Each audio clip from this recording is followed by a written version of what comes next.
تو آپ حضور غوث پاک کی خدمت میں کچھ فریاد پیش کر رہے ہیں کہ آپ کے غلام آئے ہیں، ان سب کی جھولیاں بھر دیں.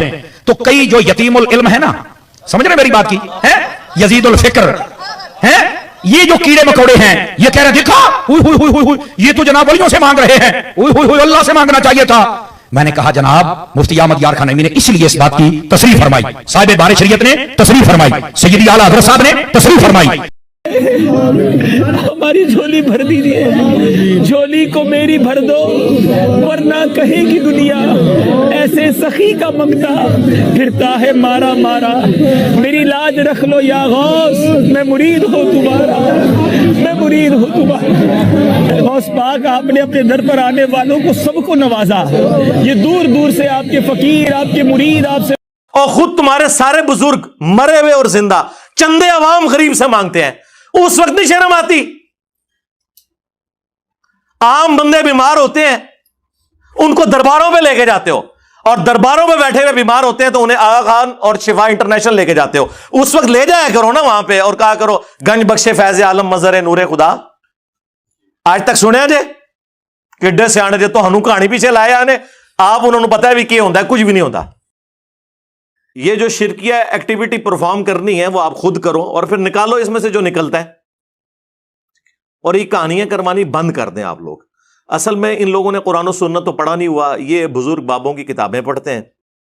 یہ جو کیڑے مکوڑے ہیں یہ کہہ رہے ہیں دیکھا یہ تو جناب ولیوں سے مانگ رہے ہیں، اللہ سے مانگنا چاہیے تھا.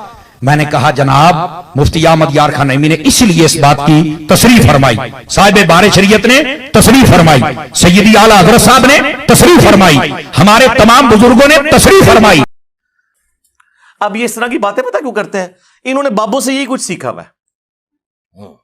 بابا جی بابا جی بابا جی بابا جی ایک سوال ہے بابا جی، اگر آپ ہوا میں سونا نکال سکتے ہیں بابا جی تو دیش کی غریبی کیوں نہیں مٹا دیتے بابا؟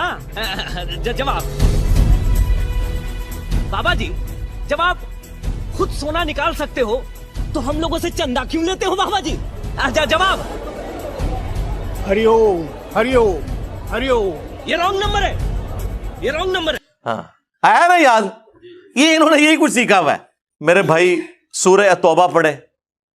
سب سے کرٹیکل جنگ نبی الاسلام کی مبارک زندگی کی غزوہ تبوک، 1.5 لاکھ کی فوج لے کر کیسر روم عرب کے بارڈر پہ آ گیا ہے، دنیا کی سب سے بڑی سپر پاور، اور نبی علیہ السلام کے پاس صرف 30,000 جانثار صحابہ ہیں جن کے پاس سامان بھی پورا نہیں ہے، اور مخالفت میں 1.5 لاکھ کا لشکر. باقی صحابہ ہیں جا نہیں سکتے ساتھ. سورہ توبہ آیت نمبر 92 میں اللہ تعالیٰ فرماتا ہے کہ اے نبی علیہ السلام تمہارے پاس لوگ حاضر ہوتے ہیں کہ ہمارے لیے کوئی سواری کا بندوبست کر دیں، ہم بھی آپ کے ساتھ جائیں جہاد کے لیے. تو تم ان سے فرماتے ہو کہ میں کوئی ایسی چیز نہیں پاتا کہ جس کے ذریعے میں تمہاری مدد کر سکوں، تمہارے لیے سواری اور جانے کا ساز و سامان ارینج کر سکوں. تو تم دیکھتے ہو کہ یہ تم سے اس حال میں پلٹتے ہیں کہ ان کی آنکھیں آنسوؤں سے تر ہوتی ہیں اس غم کے سبب کہ وہ اپنے نبی کے ساتھ مل کر اللہ کی راہ میں جہاد نہیں کر سک رہے. تو اس وقت حضور علیہ السلام نے تو نہیں اوپر دیکھا تو سونا، درخت دیکھا تو سونا، ادھر دیکھا تو سونا. وہ تو ترمذی میں اوپر تلے 2-3 احادیث موجود ہیں کہ سیدنا عثمان غنی رضی اللہ تعالیٰ عنہ علیہ السلام نے اپنی جو دولت تھی حضور کے قدموں پہ نشاور کی تبوک کے موقع پر، اور نبی علیہ السلام نے انہیں جنت کی بشارت سنائی. تو ظاہری اسباب تو اختیار کر رہے ہیں. نبی علیہ السلام کی تو کہیں یہ تعلیمات نہیں ہے کہ آپ کو پیاس لگے تو آپ جو ہے وہ 10 دفعہ دروشی پڑھ لیں، بھوک لگے تو 10 دفعہ آپ سبحان اللہ و بحمدہ سبحان اللہ العظیم پڑھ لیں. میرے بھائی اللہ نے دنیا کو اسباب کے ساتھ جوڑا ہوا ہے، تو آپ اس قسم کی چیزیں کیوں لوگوں کو بتاتے ہیں؟ نبی علیہ السلام کی تو کہیں یہ تعلیمات نہیں ہے. آپ نے تو ہمیشہ اسباب کو اختیار کرنے کا حکم دیا اور اس کے بعد مسبب الاسباب سے دعا مانگنے کا حکم دیا. صحیح مسلم میں تقدیر والے چیپٹر میں آلموسٹ 50 کے قریب احادیث ہیں، 50 to 60. اس کی جو آخری حدیث ہے نا وہ حضرت ابو ہریرہ رضی اللہ تعالیٰ عنہ کو نبی علیہ السلام نے فرمایا، اے ابو ہریرہ جو چیز تجھے نفع دے اس کے لیے پوری کوشش کرنا، اس کے بعد اللہ سے مدد طلب کرنا. کاہلی نہ کرنا، سستی نہ کرنا، پھر بھی تیرے خلاف رزلٹ آ جائے تو پھر کہنا جو اللہ کی مرضی، اگر مگر نہ کہنا، اگر مگر شیطان کا دروازہ کھول دیتا ہے۔ لیکن یہ اینڈ پہ ہے، کوشش پوری کرنا، پھر اللہ سے مدد طلب کرنا، ہاں گنج بخش فیض عالم نہیں، اللہ سے مدد، اس کے بعد کاہلی اور سستی نہیں کرنی، کوشش بھی کرنی ہے اور کاہلی اور سستی بھی نہیں کرنی، پھر بھی رزلٹ خلاف آئے پھر کہنا جو اللہ کی مرضی، کہ ٹھیک ہے اللہ تعالیٰ کو یہ منظور نہیں تھا، اپنی ایفرٹ تو پوری پٹ کرنی ہے۔ یہ کون سا دین ہے جو آپ لوگوں کو سکھا رہے ہیں؟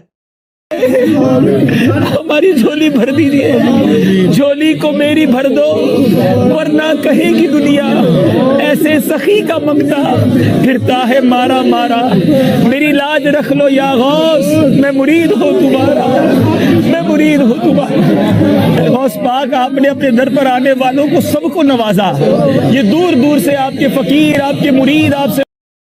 آپ اس نبی کے ماننے والے ہو جس نبی نے آپ کو ہر نماز کی ہر رکعت میں سورۃ الفاتحہ تعلیم فرمائی ہے، اور اس میں جو آیت نمبر 4 ہے، ایاک نعبد و ایاک نستعین، اے اللہ ہم عبادت بھی صرف تیری کرتے ہیں اور مدد بھی یعنی دعا بھی صرف تجھی سے مانگتے ہیں۔ آپ یہ پیش کریں، اچھا جی آپ روٹی امی سے نہیں مانگتے، اے وچو نکلدا جے نہ دے، قرآن کا مذاق اڑاتے ہیں یہ لوگ۔ اور جی کوئی پانی میں ڈوب رہا ہو تو وہ پھر اللہ کو پکارے گا یا وہاں پر موجود بندوں کو پکارے گا؟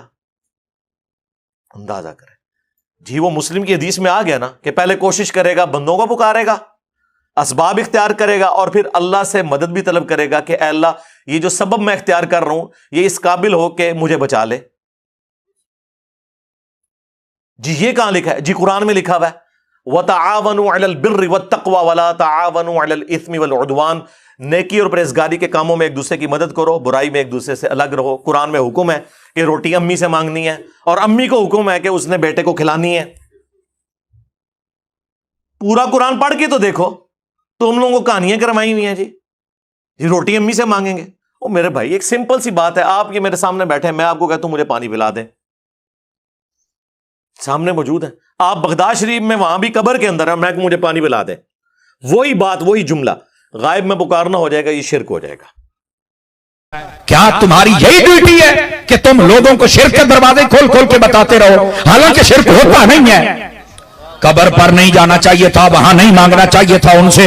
تو میں نے کہا پھر مجھے بتاؤ، امام اعظم ابو حنیفہ رضی اللہ تعالیٰ عنہ آپ کی قبر انور پر حضرت امام شافعی جاتے ہیں اور فرماتے ہیں جب بھی کوئی مشکل آتی ہے میں وہاں چل کے دعا کرتا ہوں، نفل پڑھتا ہوں، اور ان کے وسیلے سے جب دعا کرتا ہوں تو اللہ تعالیٰ میری جھولی بھر دیتا ہے، میری مشکل حل فرما دیتا ہے۔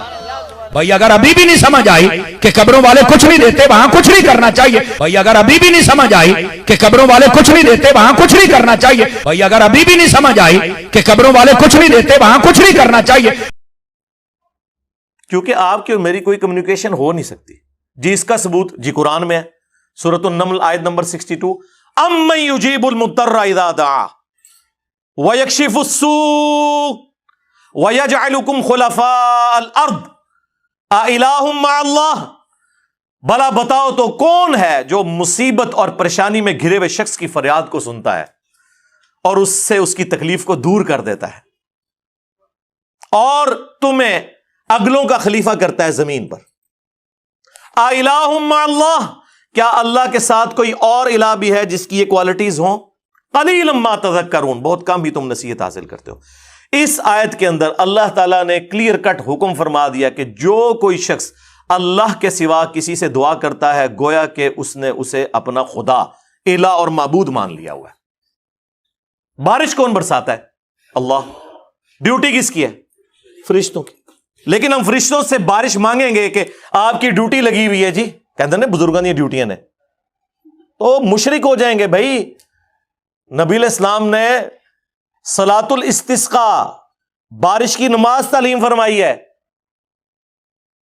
اور جی جو مدد کر رہا ہے مشکل کشا تو ہے نا، تو بھائی سب سے بڑا جو مشکل کشا ہے وہ تو سورج ہے، آپ کا کوئی بابا اتنا بڑا مشکل کشا نہیں ہے۔ دنیا میں موسم سورج کی وجہ سے تبدیل ہوتے ہیں، دنیا میں ہوائیں سورج کی وجہ سے چلتی ہیں. دنیا میں بارشیں سورج کی وجہ سے ہوتی ہیں. سمندروں کا پانی ویپریٹ ہو کر گلیشیئرز کی فارم میں سٹور ہوتا ہے, وہاں سے پگھل کے زمین کے اوپر اور نیچے دریا چلتے ہیں, بارشیں ہوتی ہیں.